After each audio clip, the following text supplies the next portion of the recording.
Kozhikode bus സ്റ്റാൻഡിലെ തീപിടുത്തത്തിൽ കേസെടുത്തിരിക്കുകയാണ് ഇപ്പോൾ police. Fire occurrence വകുപ്പ് പ്രകാരം കസബ പോലീസാണ് കേസെടുത്തത്. സമീർ സി മുഹമ്മദാണ് ചേരുന്നത് കോഴിക്കോട് നിന്ന് വിവരങ്ങളുമായി. സമീർ, എങ്ങനെയാണ് ഈ കേസെടുക്കുക എന്ന് പറയുമ്പോൾ നമ്മൾ ഇന്നലെ കണ്ടതാണ്, ലക്ഷങ്ങളുടെ നഷ്ടമാണ് ആ വസ്ത്രവ്യാപാര സ്ഥാപനത്തിന് ഉണ്ടായിട്ടുള്ളത്.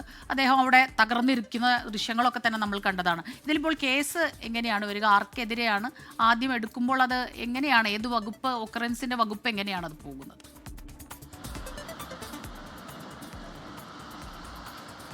സ്മിത, കോഴിക്കോട് ബസ് സ്റ്റാൻഡിലെ തീപിടുത്തവുമായി ബന്ധപ്പെട്ട് പോലീസും ഇപ്പോൾ കേസ് രജിസ്റ്റർ ചെയ്തിരിക്കുന്നു. അവരുടെ അന്വേഷണം ആരംഭിച്ചിട്ടുമുണ്ട്. ഇതുമായി ബന്ധപ്പെട്ട് ഈ കാലിക്കറ്റ് ടെക്സ്റ്റൈൽസിൻ്റെ ഉടമയായിട്ടുള്ള പി മുകുന്ദൻ്റെ മൊഴിയെടുക്കും. അതോടൊപ്പം തന്നെ ഇലക്ട്രിക്കൽ ഇൻസ്പെക്ടറേറ്റിൻ്റെയും ഫയർഫോഴ്സിൻ്റെയും അന്വേഷണവും ഉണ്ടാകും. അതിൻ്റെ കൂടെ റിപ്പോർട്ടിൻ്റെ അടിസ്ഥാനത്തിലായിരിക്കും തുടർ നടപടികളുമായിട്ട് പോലീസ് മുന്നോട്ട് പോകുക.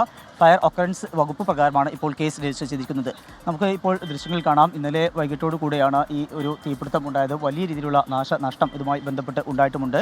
ഈ ടെക്സ്റ്റൈൽസിൽ തുടങ്ങിയ തീപിടുത്തം ഈ കെട്ടിടത്തിൻ്റെ ആ തലഭാഗം വരെയും അത് പൂർണ്ണമായും അത് കത്തി ഒതുങ്ങുന്ന ഒരു കാഴ്ചയാണ് ഉണ്ടായത്. അതിൻ്റെ ഭാഗത്തുള്ള ഒരു മെഡിക്കൽ ഷോപ്പാണിത്. ഈ മെഡിക്കൽ ഷോപ്പിൻ്റെ മുകളിലെ നിലയിലും അതുപോലെ താഴ് നിലയിലും ഉൾപ്പെടെയുള്ള ഭാഗങ്ങളെല്ലാം തന്നെ കത്തി നശിച്ചിരിക്കുന്നു. മാത്രമല്ല ഇതിനകത്തേക്ക് ഫയർഫോഴ്സ് ഉദ്യോഗസ്ഥർക്ക് വെള്ളം ചീറ്റാൻ കഴിയാത്ത ഒരു സാഹചര്യം ഉണ്ടായിരുന്നു. ആ വേളയിലാണ് പിന്നീട് ക്രെയിനും അതുപോലെ തന്നെ JCBയും ഒക്കെ ഉപയോഗിച്ചുകൊണ്ട് അതിൻ്റെ മുൻഭാഗത്തുള്ള ഗ്ലാസുകളും ഈ സൈഡ് ഭാഗത്തുള്ള തകര ഷീറ്റുകളൊക്കെ തന്നെ തള്ളി മറിച്ചുകൊണ്ട് അതെല്ലാം തന്നെ താഴേക്ക് മാറ്റിയതിന് ശേഷം മാത്രമാണ് വെള്ളം അകത്തേക്ക് ചീറ്റാൻ കഴിഞ്ഞത്. അങ്ങനെ 6 മണിക്കൂറോളം നീണ്ട 15 ഫയർ എഞ്ചിനുകളുടെ നിശാന്തമായിട്ടുള്ള വലിയ പ്രവർത്തനങ്ങളാണ് ഉണ്ടായത്. അത്തരത്തിൽ ഒരു വിശ്രമമില്ലാതെയുള്ള ആ ഒരു പ്രവർത്തനത്തിൻ്റെ ഭാഗമായാണ് 6 മണിക്കൂറിന് ശേഷം തീ നിയന്ത്രണ വിധേയമായത്. ഇപ്പോഴും ഇതിൻ്റെ ചില ഭാഗങ്ങളിൽ നിന്ന് പുക ഉയരുന്നുണ്ട്. എന്നിരുന്നാലും വലിയ രീതിയിലുള്ള തീയൊന്നും ഇല്ല എന്നുള്ളത് ആശ്വാസം നൽകുന്ന കാര്യമാണ്. ഈ ഒരു സംഭവവുമായി ബന്ധപ്പെട്ടാണ് ഇപ്പോൾ സർക്കാരും സമഗ്രമായിട്ടുള്ള അന്വേഷണത്തിന് ഉത്തരവിട്ടിരിക്കുന്നത്. ചീഫ് സെക്രട്ടറി ജില്ലാ കളക്ടറോട് റിപ്പോർട്ട് തേടിയിട്ടുണ്ട്. അതുമായി ബന്ധപ്പെട്ട് ഫയർഫോഴ്സിൻ്റെ അന്വേഷണം ഇന്ന് ആരംഭിക്കും.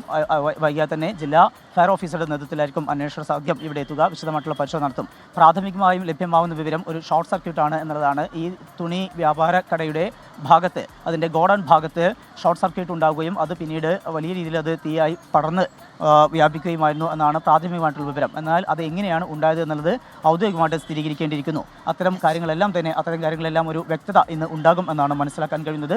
ഈ റിപ്പോർട്ട് വൈകാതെ തന്നെ ജില്ലാ കളക്ടർക്കും അതുപോലെ തന്നെ സർക്കാരിനും സമർപ്പിക്കും. വിശദമായിട്ടുള്ള അന്വേഷണത്തിന് സർക്കാരും നിർദ്ദേശം നൽകിയിട്ടുണ്ട്. അല്പസമയം മുമ്പ് മന്ത്രി AK ശശീന്ദ്രൻ ഇവിടെ സന്ദർശിച്ചിരുന്നു. ഈ വിഷയത്തിൽ ഗുരുതരമായിട്ടുള്ള വീഴ്ച കോർപ്പറേഷൻ്റെ ഭാഗത്തുനിന്ന് ഉണ്ടായി എന്നുള്ള ഒരു വിലയിരുത്തലുണ്ട്. അതിൻ്റെ പ്രധാനപ്പെട്ട ഒരു കാര്യം, നിശ്ചിത സമയങ്ങളിൽ ഫയർ ഓഡിറ്റിംഗ് നടന്നിരുന്നില്ല എന്നുള്ള ഒരു ആക്ഷേപമാണ് ഉയരുന്നത്.